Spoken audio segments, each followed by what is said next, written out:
All right, folks, we're going to get started here.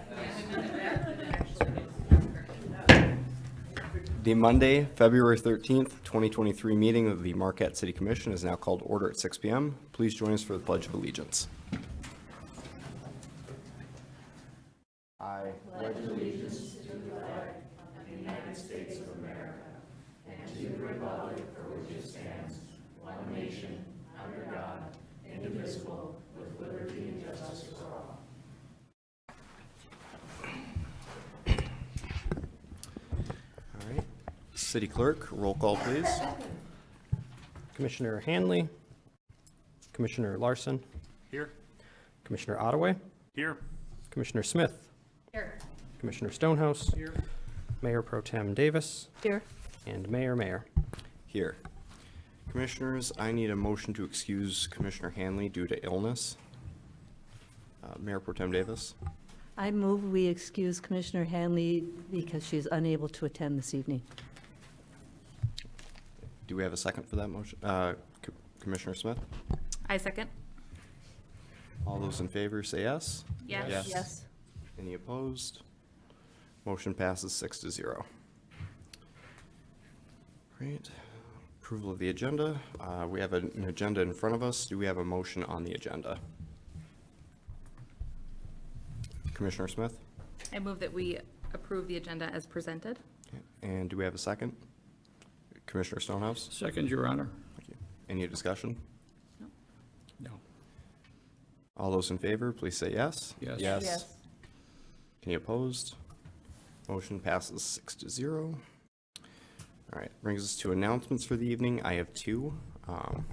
At our last meeting, the commission authorized the mayor to appoint a member to represent the city on the Marquette County Central Dispatch Policy Board. I am appointing our fire chief, Ian Davis, who will be replacing Commissioner Hanley, who was unable to make the meetings due to her new work schedule. Chief Davis will be joining our police chief, Ryan Grimm, as the two representatives from the city, and I want to thank Chief Davis for stepping up when asked to do so, and I have the utmost confidence in the two of you to represent the city on this board. Second announcement, as I just want to throw this out there, the City of Marquette will be hosting an open house for the Community Master Plan on February 15th from 4 to 7 p.m. at the Northern Event Center. This will be the first open house for the Master Plan project and builds on the recently completed online survey, which garnered almost 4,000 responses. All members of the public are encouraged to attend. And I'd like to acknowledge our Community Development Director, Dennis Stakowitz, and our City Planner and Zoning Administrator, Dave Stensis, for all the work they put into this so far. All right, and that brings us on to appointments. Commissioners, we have 2 appointments and 3 reappointments this evening. Do we have a motion on appointments? Commissioner Smith. I move that we appoint Carol Tuchinski and Brooke Tharp as listed on the agenda. Okay, do we have a second? Commissioner Ottaway? Second. Any discussion? Thank you to Carol and Brooke for stepping up to serve on the Presque Isle Park Advisory Committee and the Marquette Housing Commission. Okay. Any further from the commission? Okay. All those in favor, please say yes. Yes. Yes. Any opposed? Motion passes 6-0. Do we have a motion on reappointments? Mayor Pro Tem Davis. I move that we reappoint Christina Hill to the Board of Zoning Appeals, Jacqueline Stark to the Marquette Housing Commission, and Sarah Middlefield to the Planning Commission for the terms ending as noted on the agenda. Do we have a second? Commissioner Larson. Second. Any discussion? All those in favor, please say yes. Yes. Yes. Any opposed? Motion passes 6-0. All right, and that brings us to our first public comment session of the evening. Public comment may not exceed 3 minutes per person. Please state your name and physical address when giving public comment. Are we supposed to do that now? Yes, you can come up now. My name is Terry Huffman. I'm a RE/MAX broker. I'm here representing NJA and have a letter to read at the appropriate time from them.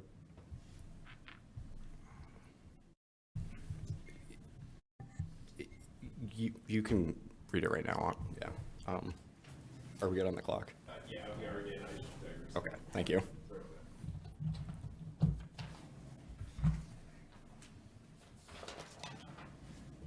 NJNIJ Management is a company of three brothers.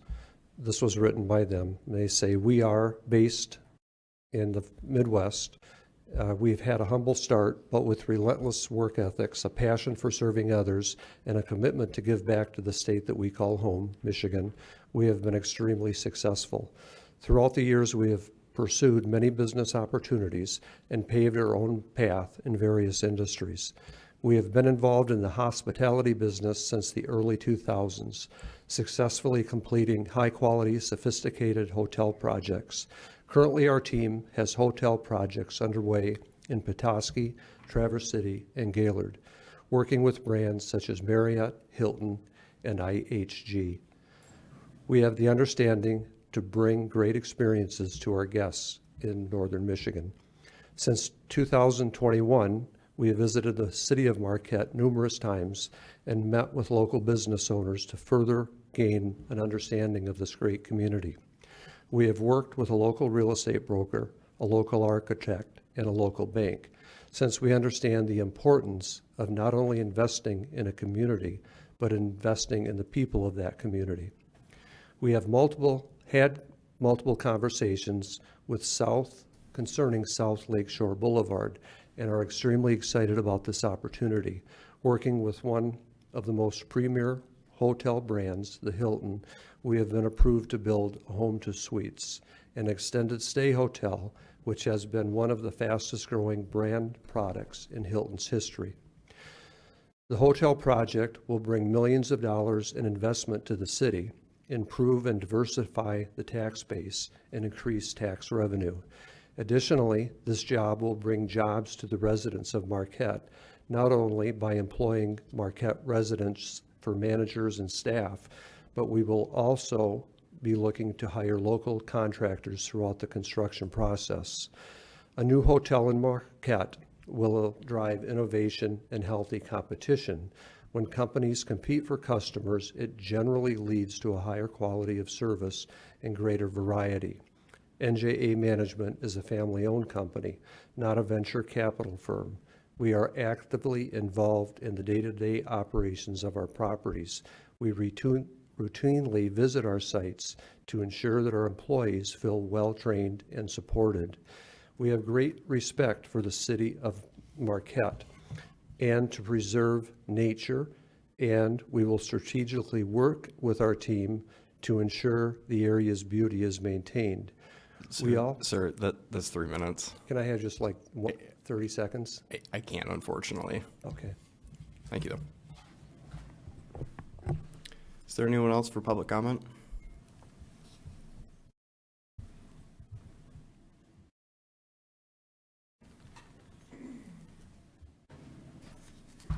Margaret Brum, 404 East Magnetic Street, Marquette. I'm here to talk in support of the item on the consent agenda for the letter of support for the Jansen House. During my time in Marquette, I have had the privilege of going to the Jansen House on several occasions, meeting the director and several of the residents. And I think most people, they drive by the Jansen House and don't realize what a very productive environment it is for a number of people who would otherwise be at a loss for a place to live. Not only do they have decent housing there, they also have emergency housing for people who literally have no other place to go. Plus, they have a well-connected support system for the residents there in terms of making sure they're in touch with all of the social services that they're available to them, and they also make sure that anyone who's a veteran there gets connected with the Veterans Administration, make sure they get all their benefits. So again, when you drive by the Jansen House, sometimes you don't know the history of the building or the history or why it's so important to the Marquette Social Services net. But again, I expect you to agree to this as it's on the consent agenda, but I just wanted to remind everybody the Jansen House works, and it works in a way that it almost never makes the news. But I can tell you, I'm also a life member of the Marquette Regional Historical Society, so when I visit Jansen House, I go over across the street and see the museum.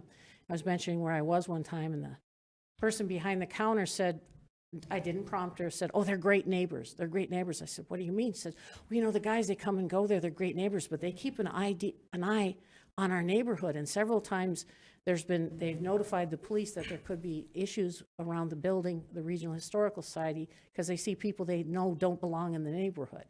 And I thought to myself, well, somebody should get up and say that they're great neighbors, as well as being a social services net for some people who need some help. So again, when you think Jansen House, think of a Marquette success story, and please put your vote of support behind them. Thank you. Thank you. Anyone else for public comment? Anyone else for public comment? Okay, seeing none, public comment is now closed.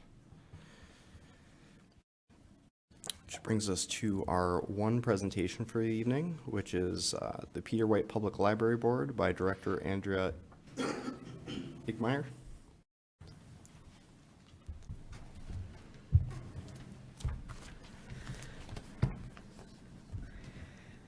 All right. Good evening, everyone. Thank you so much for allowing me to come in and give an update on our public library.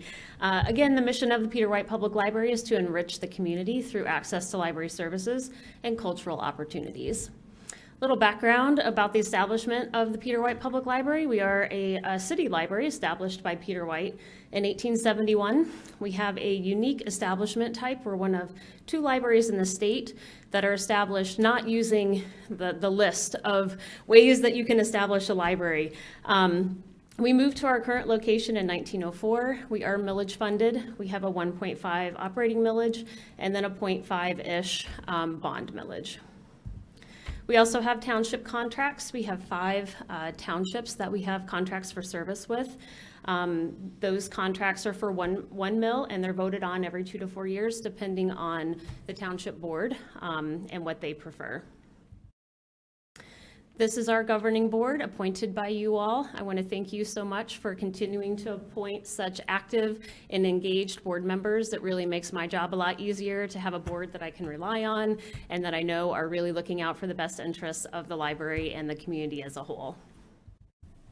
We also have the unique opportunity to work directly with our townships, with our Township Advisory Council. So this is a council made up of 2 members appointed by each township board, and we meet on a quarterly basis, and they're really engaged and wonderful as well.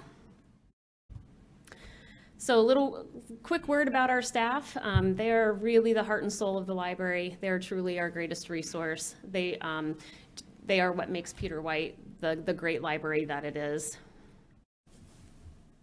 We have a Friends of the Library group. In the last fiscal year, our friends raised $40,000 in support of programming and initiatives for the library. They run the bookstore that's in the library. It's open all of the hours that we are open, and they're in every day working tireless hours, sorting books, putting new books out on the shelf, and they have quite a following. We also have a couple of book sales every year sponsored by the Friends of the Library. Our next one is coming up in the middle of March. We're very fortunate to have a group of master gardeners who work on our grounds. The MSU Extension has a wonderful master gardening program, and we've been adopted by the master gardeners, which is a really great thing. If anyone can get their own properties or any city grounds adopted by the master gardeners, these folks really do an outstanding job. Again, they spend hours on the library grounds doing things that we would not have the capacity to do if left to our own devices. We also have a couple really wonderful partnerships with area organizations. The Marquette Sister Cities group and the Queen City Seed Library are both really excellent partners that we have at the library. The Queen City Seed Library is planning a seed swap coming up in March, and their seed catalog is always available. I'm sure it's going to get pretty busy here as folks are looking ahead to summer and starting to get the spring itched. This weather's really making us all ready for spring. So I expect that there's going to be a lot of interest in the seed library this year in particular. A little bit about the services we offer. We do have youth services department, and that's offering programming and services to youth from birth to age 18 and their caregivers. In the last fiscal year, we did 430 events for youth services, and 13,241 attendees came to those events. That's just the young ones. We'll talk about teens in a minute. We're right now in the middle of winter reading that kicked off in the middle of January. This year, we've had 352 children signed up for winter reading and 35 teens. This is the third year we've done this program. It's been very, very effective, and the kids get really excited. The images that are on this slide are of little miniatures that the kids can win every week. If they turn in a reading log, they get another little miniature to add to their habitat. And it's amazing how excited the kids get about those little figurines. Summer reading is a big part of what we do every year. This last year, we had 674 kids sign up for summer reading and 144 teens. We do a lot of events over the summer. I'm sure you all have seen some of that, either by direct participation or by driving by and seeing the masses of people gathered for whatever purpose. It's a really exciting program, and we're always really happy to see the amount of children coming in over the summer to engage in reading and literacy.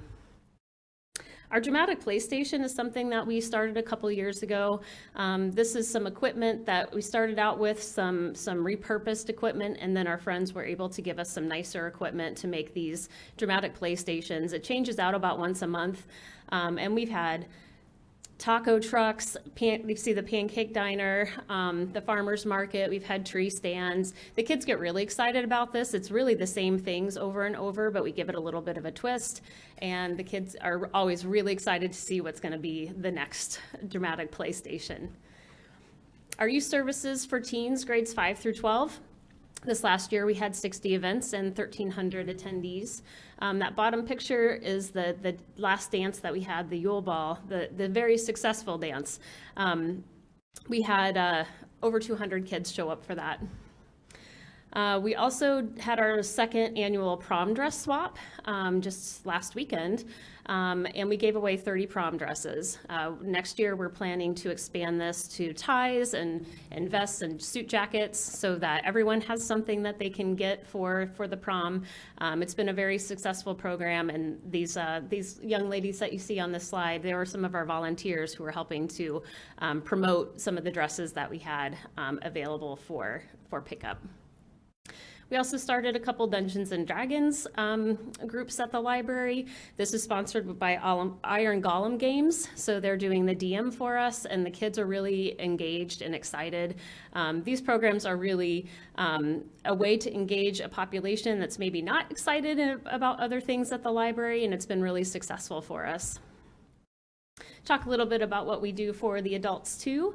We were awarded the Upside Award by TV6 this year for the Candathon. Thank you guys. The Candathon fundraising or food drive that we did at the library.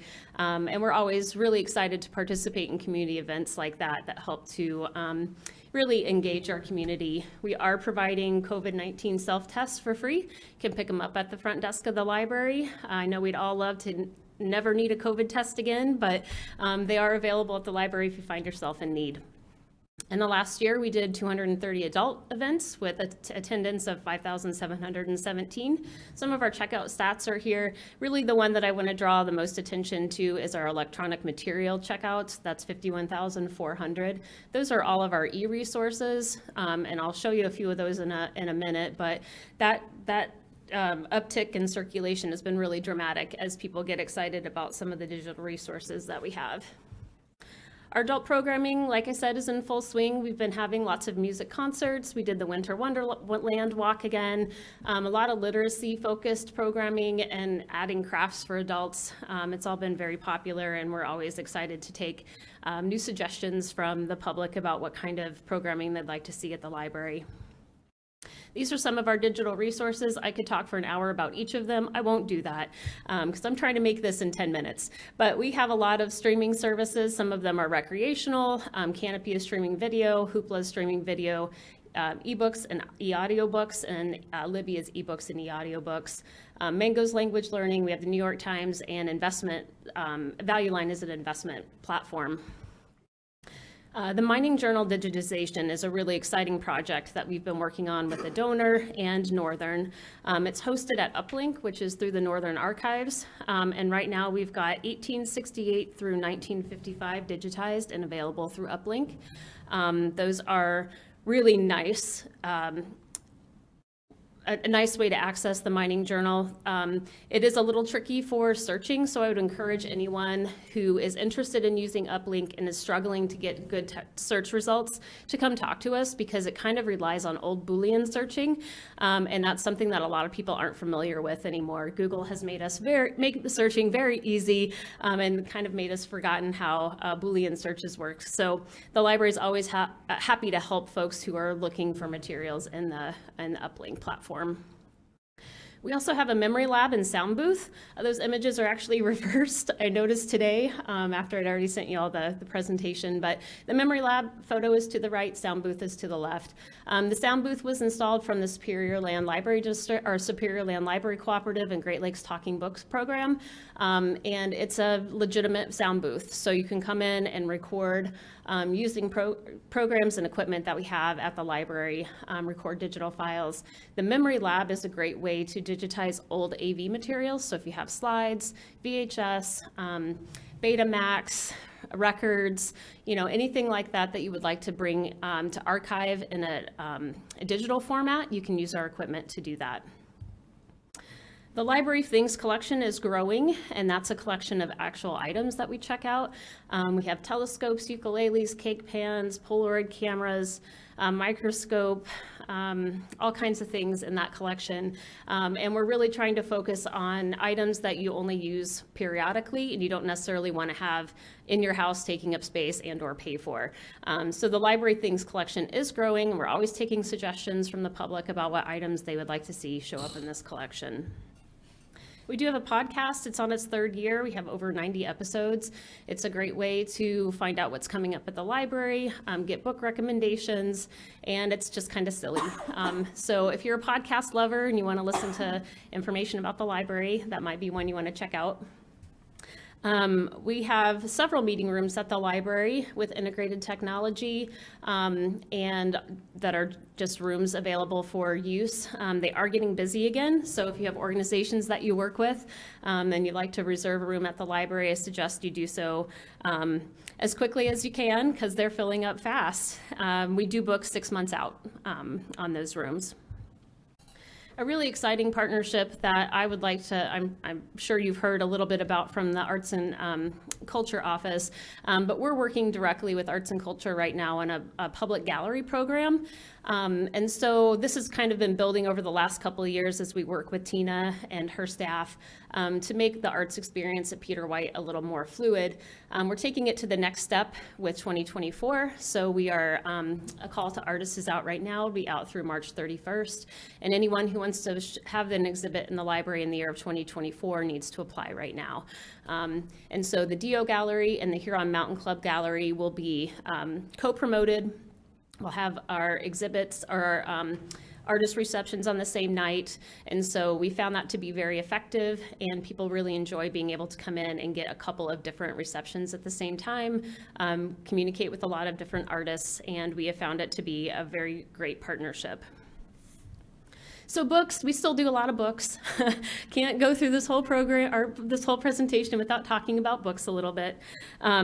And in recent efforts to censor books, access, ideas, and people make public library resources more important than ever. So some of what we do at the library is promote the voices of marginalized groups, making sure that we have materials that really demonstrate the community as a whole.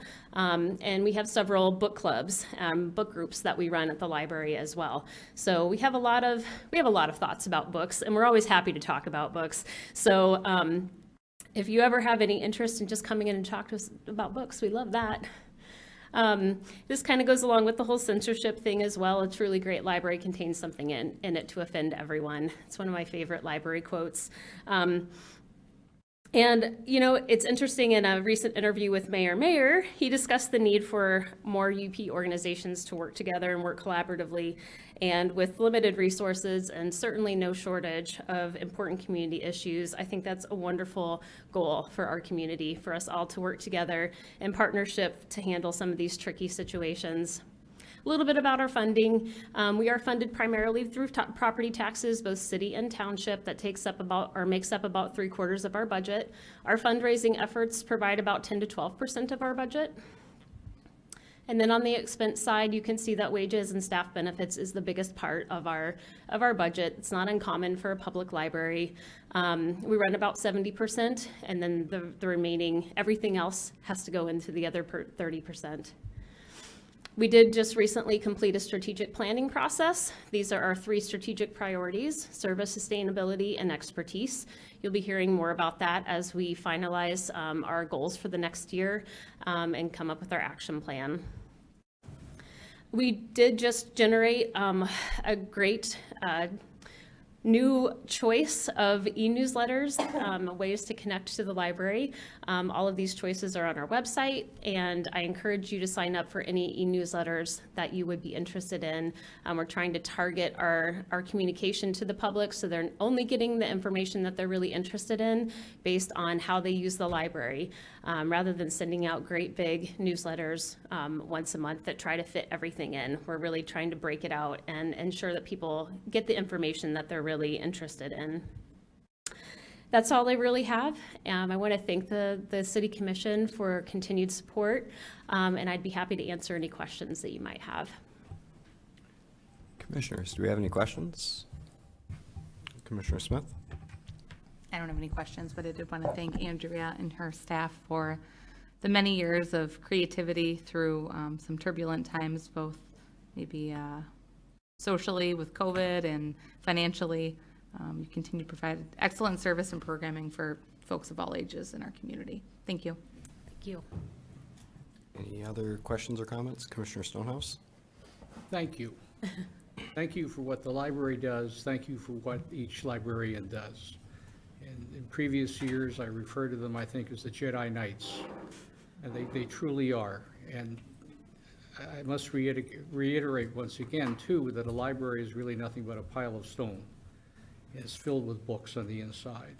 And what makes it all come alive are the librarians. And they deserve our credit and our support, and really our awe, I think, too, for what they're able to accomplish. So thank you for doing that. You're very welcome. Anyone else on the commission? I just also would like to say thank you and to your entire staff for both maintaining and continuing to build upon a truly great community asset. So thank you. You're welcome. Always a pleasure. All right. Moving on now to consent agenda. This will require a roll call vote. Commissioners, do we have a motion on consent? Commissioner Stonehouse? Your Honor, I motion to accept the consent agenda as written. Commissioner Ottaway? Second. Any discussion?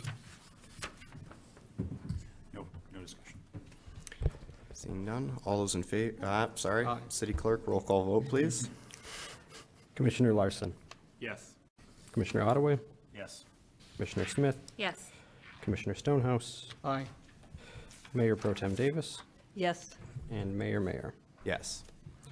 Motion passes 6-0. That brings us on to our one and only new business item, which is our request to purchase city-owned property, 601 South Lakeshore Boulevard. City Clerk, if we could have the background, please. Thank you, Your Honor. The city has received multiple offers to purchase the city-owned parcel of land located at 601 South Lakeshore Boulevard. Number one, Marquette Opportunity LLC, received April 5th, 2022, with reaffirmed interest in January of 2023. Abros, ABROS, received November 21st, 2022, and MCFCU, January 25th, 2023. These proposals are consistent with the Community Master Plan Future Land Use Map and consistent with the RRC Certified City Economic Development Plan goal of improving and diversifying the tax base. Before any formal evaluation of the proposals is established, the city manager is seeking affirmation in the interest of the city commission to sell the property for the creation of additional tax base. If the commission so desires, the city manager will lead an evaluation of the proposals. Fiscal effect to be determined based upon negotiation. It is anticipated that a multi-million-dollar project such as a hotel would generate significant tax revenue annually at build-out. Recommendation: affirm an interest in selling the property for tax creation and direct the city manager to further evaluate proposals and present a recommendation to the city commission. Alternatives: defer further action until the community master plan update has been completed in late 2023 or as otherwise determined by the commission. Thanks, City Clerk. Commissioners, do we have a motion on this item? Commissioner Stonehouse. Your Honor, I motion to affirm an interest in selling the property for tax creation and direct the city manager to further evaluate proposals and present a recommendation to the city commission. Do we have a second on that motion? Mayor Pro Tem Davis. I'll second the motion. Okay. Discussion, Commissioner Stonehouse? Yes, Your Honor. Certainly, the master plan is being developed as we speak, but that's not a reason for us not to take action. It simply is a condition of the action that we're taking. I think the tax creation becomes absolutely critical to us, and we cannot ignore the opportunities to carefully look at it. I note that what the motion actually does is to direct the city commission, or the city manager, to go forth and evaluate the different proposals and come back to us for a decision. So us making a decision in the positive this night does not sell the property. It simply moves us closer to understanding the property, understanding the true value of it, and what our best decisions might be for the future. I think that's critically important. I would also point out to our residents and perhaps to the commission too, that roughly 50% of all of the housing, all of the property in the city of Marquette is tax exempt. And more common for Michigan City was going to be about 24% or so. And that includes all the state property, Northern Michigan University, the churches, the schools, the city parks that we have. So for the city to continue to fund those opportunities and those services that our citizens want, we really have to have the ability to pay for it, and we do that through tax creation, even for properties like we are discussing tonight. It would be beautiful to hope that Google would come into the city and establish some kind of a wondrous factory that would produce money for us. That's not going to happen. Neither is General Motors going to move into the city and produce high-income batteries that will give us all sorts of money on the industrial side.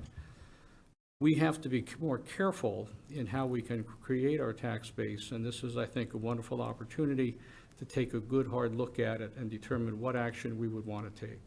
Thank you, Your Honor. Mayor Pro Tem Davis. Yes, thank you. I certainly agree with Commissioner Stonehouse that there is not a need to wait for the community master plan to discuss land use and development. I think the messages have been pretty clear, loud and clear for the past several years regarding development along the lake shore. I do prefer to move along with the potential sale, but to do it carefully and in consideration of what community members have been telling us for years. I spent, as usual, I spent a lot of time walking around this area today, about an hour and a half, not only at the intersection, but along the bike path and along the roads or the streets that would be affected by some of this, and envisioning what a development would be like there. And so and these are very personal concerns that I have that I would like the city staff to take into consideration, and I know I'm only one of the 7 commissioners, but as we move forward with looking at different proposals, I'm very concerned about having a buffer along the bike path. There is a section of this property that goes behind the buildings and is a very nice area with planted evergreens, and it feels like you are in the woods. And I don't want to lose that, because their community members tell us that, that part of the bike path that is down near Fandra's Landing is starting to feel really constricted and claustrophobic. And so I want to maintain that openness. And if we can keep that pretty strong buffer between any sort of buildings and the bike path that would allow for those trees to stay there, it will it will go a long way to keeping our community trust. And I think part of, as we look at this development, is about keeping our community trust in what they've been telling us about the development. So that's one of the things. The other thing is I'm a little concerned about the height of the building. I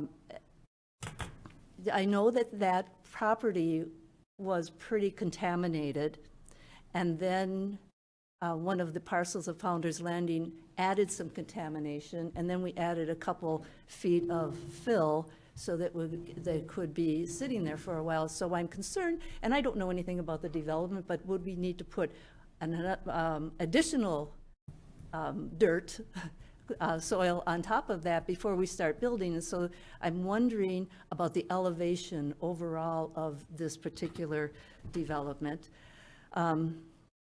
And then, the traffic and the traffic patterns, and I would trust our city staff and what's happening, and that would be looked at along the way as we consider the proposal. So that's it. So I am very much in favor of moving forward on this, but with caution and with respect to what our community tells us, and not to look at how much it would take in immediately, because over the years, our financial situation at the city will improve. I don't want to be too short-sighted. I want to look at it long-term. Because whatever we develop there will be there for many, many years, longer than our financial situation at the city will be. Thank you. Commissioner Smith? So I will not be voting to affirm. I would rather we defer, so I will be a no vote. I'm not interested in building on that side of the road closest to the lake. I think the public has made it loud and clear at every turn that they're disappointed with some of the things that have happened down by One Marquette Place, and I would be shocked if they'd like to see something like that on the lake side of the road moving forward. So I think public trust is at stake here, and I think especially with the fact that we have appointed 2 new wonderful commissioners, this is going to be precedent setting on how this commission is going to roll with things we've told the public in the past moving forward. So I'm very concerned about that. I guess I don't necessarily have an issue with exploring it, but to me, it seems like a waste of time, because I think that, I don't think that we should develop on that side of the road.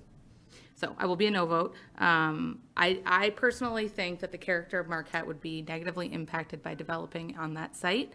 And I think that the character of Marquette is more important than $75,000 a year.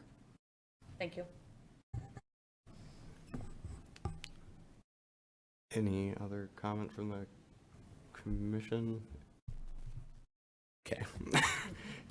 Commissioner Ottaway? Thank you. I think all of the commissioners and Mayor Pro Tem Davis have really brought up some really good points with this. Ultimately, when it comes down to it, I see this as economics 101. The city, we have a financial issue and we have a responsibility to make sure we're taking care of the people that work for us. One of the things that city employees have told me in my conversations with them is they're disappointed in what we've done for them over the last few years. We need to generate income for them. We need to generate income for the community, so residents, such as all of us, aren't having to pay more in taxes. That being said, we have another responsibility to protect that lakeshore. Commissioner Smith is 100% on that. But when it comes to what we're actually discussing tonight, I think it makes a lot of sense for us to do our due diligence and allow our city manager to gather the necessary information to help us better make an informed decision on this going forward. So because of that, I will support this as it sits tonight, but in the long term, I don't know. Thank you. Commissioner Larson? Yes, thank you. I certainly believe in a robust thought process and development process, for when we're looking at the lakeshore. Yeah, I think going through the master planning process is going to be informational. I think that we're going to have some good input that comes out of it. Currently with this is not a sale. I'm in agreement with Commissioner Stonehouse stating that this isn't a sale, and even though we don't have the master planning process, complete at this time, that doesn't mean that we can't defer it after review from the city manager and her team. So I think moving forward, at least on the evaluation of proposals and evaluation of alternatives that may be on that site, it doesn't put us in any worse of a position than we are now, and we'll have a little bit of better understanding of what's happening there. And at a later time, we can make that decision on whether or not we should be deferring or moving forward. Thank you. I'll just say a few things here. I did speak with Commissioner Hanley prior to the meeting. Commissioner Stonehouse tabled this to this meeting so that we'd have a full commission, and then one of us was ill, unfortunately, but her thoughts were more so looking at just a general RFP. Honestly, that's kind of where my head was at coming into this meeting as well. I just see it as we have limited city property left, and looking to see what we could potentially have for proposals seemed like a reasonable thing, but as well as more of a fair opportunity for others. But I'm not sure, given the current framework of the language, if other proposals came to the city manager, if those could still be considered or not, or if we are limited to just these three. So if the city manager could comment on that, as well as if you could maybe, if you're aware, comment on Mayor Pro Tem Davis's questions about the contamination as well, I would appreciate it. One final thought I would like to express, though, is, I've been rather vocal about not building on the lakeshore. And with this specific location of this property, yes, it has Lakeshore Boulevard in the name, but I don't personally see it as necessarily being on the lake like we have seen with other developments in the past. But that also, I guess, my opinion on that could change given the size and scope of what a development looks like, as well as how far back it might go. So those are just some of my thoughts, and city manager, if you could maybe help us out with a couple of those questions, I'd appreciate it. Sure. I would, if you don't mind, I will start with Commissioner Davis's questions. So at this point, that area with mixed use, which is what I would assume that this would be probably eventually rezoned as if it were sold, is limited to 44 feet in height, which is about 3 stories. And Dennis can chime in here in a moment on how we discuss or approach that, because 44 feet in height or 3 stories is from the ground up. And so he can probably touch maybe on the fact that if you build up the ground, which is what your concern was, really talking about the initial ground starting point that has kind of changed within that Founder's Landing area, which is where your biggest concern is. So actually, Dennis, why don't you jump in on that one? And then I can touch on the buffer for the bike path as well. Be glad to. Is it working? Oh, okay. Just got to get closer. Commissioner Davis is correct. There could be potential for fill to be placed on that property. And the ground height is considered basically from an average of what that is. However, being that you're selling the property, if that were a big concern for the city commission, which it appears to be, then there is room for negotiation to talk about what that base elevation becomes without getting into running afoul of contract zoning or things like that. As far as the environmental status of the property, I really can't speak to that. It's detailed, and I would have to read through 200 pages of an environmental report.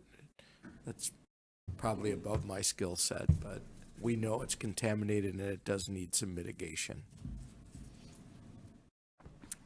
And then as we discussed the bike path, so something like a buffer would be something that would be seen perhaps negotiable with the property description and further negotiating with the interested party. I will say, though, that looking at the map and looking at that area, the bike path currently sits about 8 feet from a fence that surrounds a former industrial site to the south as well. And looking at some of the property there, when you do take a peek at the map, there are some of those properties that are on Front Street that back all the way up until that bike path and are about 6 or 8 feet, I'm sorry, from the fence at that point. So, but it is something that if that was an interested term or something we wanted to further explore with the sale of that property, I would encourage it at that time. Dennis, did I get that pretty accurate, if you don't mind confirming?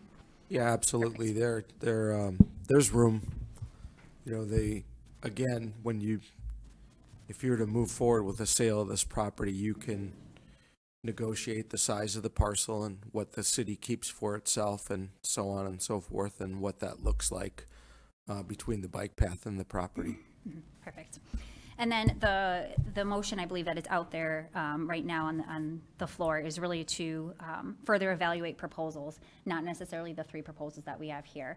The one thing I would probably, kindly request is perhaps a date that you would like us to come back to the commission with a recommendation, so that we can kind of have almost a line in the sand, so I'm not continuing to chase something down, but have a better idea of when we can bring something back before the commission, so that we can kind of conclude any other further evaluation. Commissioner Larson? Just want to expand on a thought that Mayor had. So I know it's to evaluate the proposals as they exist, but would that evaluation also come with there are other options out there, such as, waiting or putting out an RFP, like, potentially Mayor or Commissioner Hanley had suggested as a third or fourth option, that may come out of it? Or is it only to look at these proposals? I apologize, just for the clarity for everybody. So I think at this point it is present a recommendation based off of evaluating proposals. If there's a proposal, I suppose that is out there that comes after the fact, that would be something presented, whether that's a 4 or 5 as well. And Suzanne, I'm just going to look to you for either a nod or further clarification on the other notion that was talked about with an RFP or other delay. So, one thing that you could do is to amend the motion to ask staff to evaluate more broadly, evaluate proposals and other options, or evaluate the options, which would include the potential for an RFP, and staff could evaluate that and make a recommendation of what, the manager, probably in connection with Dennis Stakowitz, feel would be the most appropriate use of that space. And maybe, I don't know, maybe the determination would be go out for an RFP, maybe it'd be none of these things fit. I have no idea, but that would give them that flexibility to really evaluate everything and make a recommendation. Thank you, all 3 of you. So if we did want to explore other options at all, I'm hearing staff needs a little bit more language suggesting that, as well as some sort of end date. I'm not sure the commission has a suggestion on that, or if city manager, if you have even a suggestion for what an end date would look like, so we're not just kind of picking a number.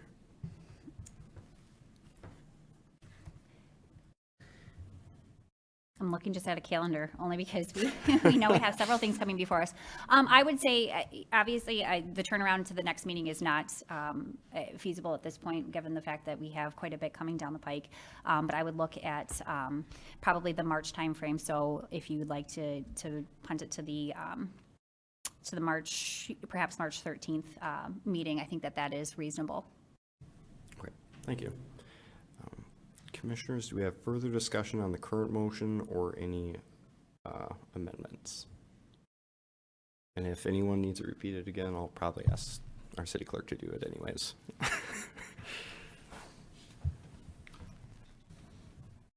Commissioner Larson? I would like to discuss amending, or I'd like to make an amendment to the motion to include staff considering other opportunities of that property, including a general RFP process or otherwise. That's not very specific, I know. Okay. Is that a motion, or are we still on discussion? We're on discussion, right? I think that's. Was that a discussion or a motion? Oh, that's going to be my amendment. Yes, I apologize. Okay, so that was a motion. Yeah, motion. Okay, do we have a second on that amendment? Commissioner Ottaway? Second. Any discussion on the amendment? Yeah, Mayor Pro Tem Davis. I guess my concern is the timing of all of it, and I feel like I need to hear from our city manager about what it would be like to just move forward with Commissioner Stonehouse's motion as it stands versus taking a look at submitting or putting out a request for proposals and what might be the difference in the timeline. So I would imagine that with putting out for requests for proposals, that really does limit when any development could start. And obviously, there's a process that would already have to occur through most likely rezoning and other things, and including the environmental aspect. It would further delay perhaps some of the interested parties. And even at this point, I can't guarantee that the three proposals or three interested parties would still be interested. But again, it is delaying it further into another time frame that is a completely different season even. And perhaps that has some impact on what the parties would be interested in. Just hearing that, I would be personally in favor of just keeping the motion as it is without the addendum, and I think I will vote no on the addendum. As the motion stands, we are not really committing to anything other than studying it a little further, and then it will come back to the commission. I agree.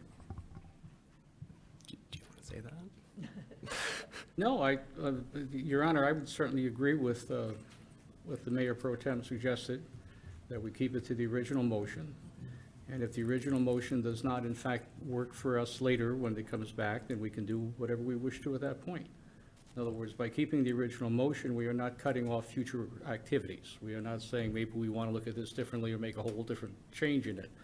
It does simply react to and deal with the three positions, the three opportunities that are in front of us now, and determine of those which is the best, if any.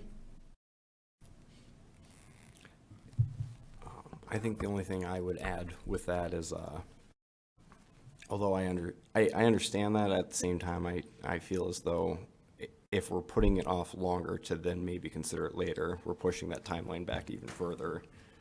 But we also don't necessarily have to make a decision based off the amendment either, but that's just my viewpoint on that. Do we have any other discussion, Commissioner Ottaway? Yeah, so my concern with sticking with the original and not going with Commissioner Larson's amendment, I guess really is if we do, ultimately just have these three properties evaluated, or three ideas, I should say, evaluated by the city manager. She comes back to us with the one that is the best fit. At that point, I mean, are we going to be ready to vote at that point? And I think if we do our due diligence now and ask the city manager if she can explore the RFP and see if maybe that makes more sense as opposed to necessarily going with one of these three. I think that's, to me, I think it might actually be speeding the process up, especially from a commission that is a little bit on the fence, it seems, from this. I think it's and I understand Commissioner Stonehouse's point, but I do want the city manager to be able to do all she can do with this to give us that information now, as opposed to maybe slowing things up. So I'll yield to Commissioner So what Stonehouse. if we extend the suggested change to include 30 days?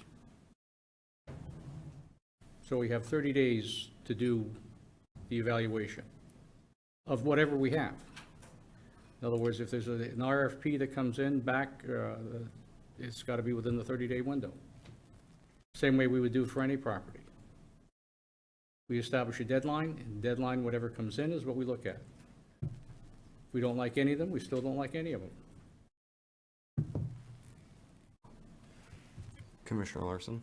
I think my original comment was just to give the city manager latitude to have an additional opinion on the matter as soon as she looks at the three of them, say, I think we have, after reviewing the property, the parcel itself, we think maybe these three, there's another option, you know, that might be out there. Maybe not necessarily to issue an RFP, but to allow her to suggest that process being.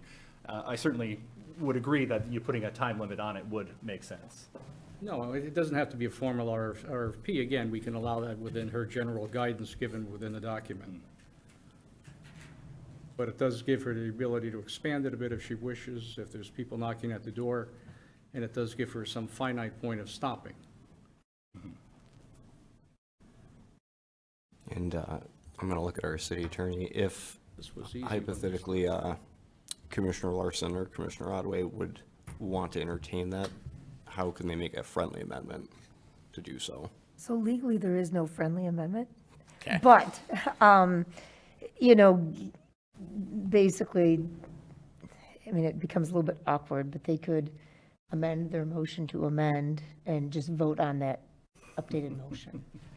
Or they could rescind. Or they could withdraw their motion and Withdraw it and make a new and make a motion. new motion. That'd actually probably be cleaner. Which you don't have to do either. I just helping.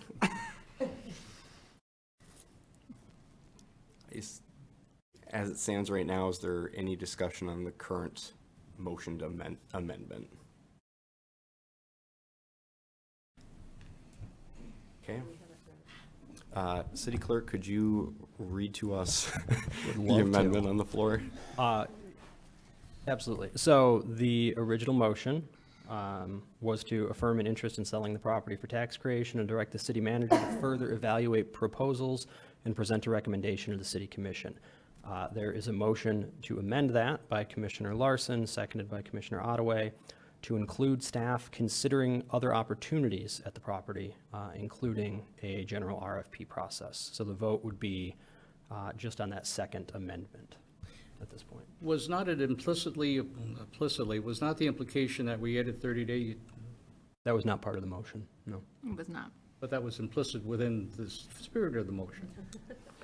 I don't, We You discussed that said, after. you have to say it out loud. Commissioner Stonehouse, it was discussed, no amendment to the amendment, or I guess the motion itself was made, though, to include the Yeah, but verbiage. Commissioner Larson can do that. He could. He can add it. He can add 30 days. Does Commissioner Larson want to do that? Or he doesn't have to. Whatever we want to do. Okay. I'm just gonna, I'm gonna if stick with the motion as is. If I may, you could vote on this, and then you could vote, you could propose a separate amendment following to add a timeline if you want as well. Absolutely. This is just the amendment, right? Yes. Correct. Yeah, let it So- go. Let it go. Is there any questions or discussion before I call for a vote? Okay. All those in, and again, on the amendment, all those in favor, please say yes. Yes. Yes. All those opposed? No. No. The amendment passes 4-2 with Commissioner Smith and Mayor Pro Tem Davis voting no. Okay, now commissioners, with the amended motion, is there any further discussion or amendments before I call for a vote? Okay, seeing none, all those in favor of the amended motion, please say yes. Yes. Yes. All those opposed? No. Motion passes 5-1 with Commissioner Smith voting no. All right. That brings us on to our second public comment session of the evening. Again, public comment may not exceed 3 minutes per person. Please clearly state your name and physical address when giving public comment. And you're free to come up to the podium. I don't think I would make any impact at this point. Okay. Anyone else for public comment? Anyone else? Okay, seeing none, public comment is now closed. That brings us from comments from the commission. I'm going to start with Commissioner Ottaway and move this way. I'll keep it short and sweet tonight. Everybody get ready to be downtown this weekend, I hope. We have an amazing turnout. Maybe get some weather to be favorable for the UP 200. It's obviously one of the most vibrant weekends in our city, and I know I look forward to it every year, and I think the community does as well. So I'm really hopeful that maybe as much as I love this snow melting, hopefully it keeps the trails intact and comfortable for all the mushers. That's all I have. Mayor Pro Tem Davis? Yes, I think I'll just comment a little more about my concern for development along, along the bike path. If you look at this parcel, it's questionable. Is this part of the business district along South Front Street, or is this part of the Lake Street or the lakeside? And I just want to make sure that as we develop it, if we develop it, that that part along the lake feels and looks a lot like it currently does, like it's along the lake, and that the business part of it is close to South Front Street, so it looks like part of that normal business that is along that area. I don't know if that helps the staff, but I just want to keep that bike path and that openness as is, so that the community feels that we have protected the lakeshore. Commissioner Smith? The only thing I have tonight is the Fit Strip, which is a City of Marquette park. In the winter is maintained wonderfully by the Naquamanon Trail Network. They had a piece of equipment breakdown that is funded through nonprofit dollars, and I just wanted to let the public know. I did ask if we at the city could help, but we have some rules in place that we're not able to. So if anyone is able to help, I believe it's about $5,000 to replace the engine on the piston belly. It's on their website. I have the picture up on my computer here. For those that cross-country ski and walk on that path, it's right in the city, and I appreciate all that NTN does. Thank you.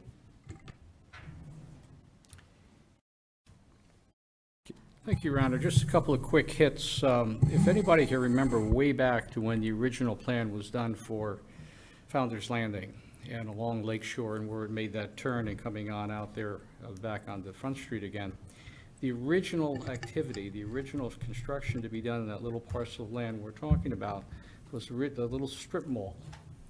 And that would include a 7-Eleven, a little hardware store. That was what was envisioned as being the best and highest use of that land at that time. So when we look at other options for the property, we have to remember where we're coming from and where we are now and where we want to be, because it does have history to it. And I don't think any of us want to see anything that impinges negatively on our lakeshore. That is the critical component that we need to protect. We just need to be very clever about how we do it. And I think being clever is going to be step 2. Right now, we're still on step 1, how to make that all work. A little bit of good news that summer is coming, and in June, we're going to have a cruise ship in twice, as we did previously at Madison Park. I don't have the dates at the top of my head, but certainly a nice little something kind of to look forward to, like summer's actually going to come, right after Dog Sled. Thank you, Your Honor. Commissioner Larson? Thank you. Jumping in here, first meeting, just causing problems. I apologize. But thank you for, walking through that. And again, I would like to, certainly echo concerns about the lake shore, but understanding what the options are out there, I think are important, allowing, our city staff to make suggestions kind of beyond what we have, presented before us, I think is important to have. So I trust we will go through this process with as much information as we can. Thank you.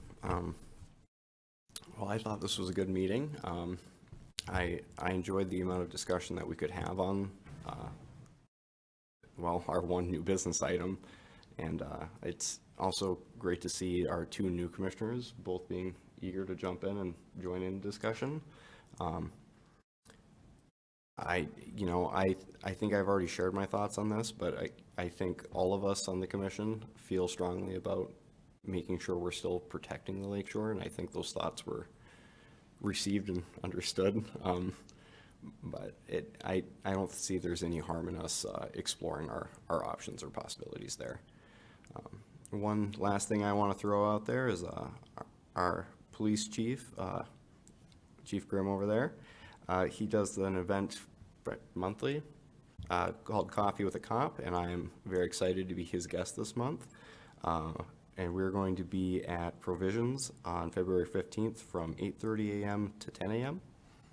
Feel free to stop by and have a cup of coffee with us, chat about anything you want. With that, I'm going to throw it over to our city manager. Thank you. I just wanted to throw out a couple of reminders here. It is going to be on Monday, the 20th. City Hall offices or city offices will be closed in observation of President's Day. So please keep that in mind next week because that is just around the corner. But before that, though, this week is what I really want to talk about and just remind everybody, as you touched on it, but really express the importance of attending the open house for the Community Master Plan, which is Wednesday, the 15th from 4 to 7. Come as little or as long as you'd like. It's going to be a very fun and interactive and really open discussion, just with consultants and with the steering committee and just as a community really talking about and what we want to see within this community master plan. And again, community is really not just limited to residents. This is really for the community, anybody who comes, who lives, works, visits, and is part of our community. This is for you, not just residents. So please swing by between 4 and 7 p.m. at the Northern Center, and I look forward to seeing everybody there. Thank you. And with that, we are adjourned at 7:06 p.m.